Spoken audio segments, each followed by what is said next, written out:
এখন বাহিরের দেশ থেকে সবাই আসছে কাবাতে। আবু জাহেল বলছে, বিদেশের ভাইয়েরা,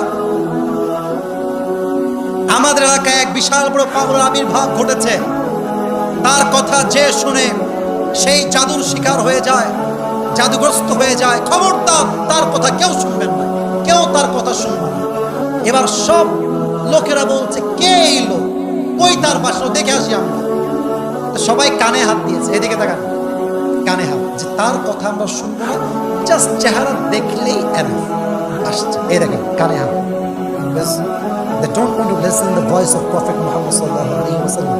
চুপ করে আসছে, কানে হাত দিয়ে শুধু দেখবে কে সেই জাদুকর। এসে দেখছে কাবার সামনে একজন যুবক বসে আছে, তার সামনে কোরআন রেখে সে কোরআন তেলাওয়াত করছে। নবীজির চুলের কাটিং দেখেই তাদের মাথা ঘুরে গেছে। আরে পাগলের চুলের কাটিং কি এত সুন্দর হয়, এত পরিপাটি হয়? কানটা একটু খুলি তো, কি বলে শুনি। নবীজি মধুর কণ্ঠে সূরা রহমান তেলাওয়াত। এত সুন্দর কণ্ঠ, এত সুন্দর তেলাওয়াত।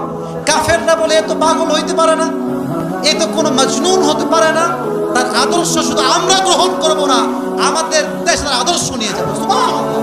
নবীর বিরুদ্ধে অপপ্রচার আল্লাহ তাআলা প্রচার বানিয়ে দিয়েছে। অতএব বোঝা গেল নবীজি হেসেছেন কেন? কারণ কাফেররা তার ভক্ত হয়ে গিয়েছে।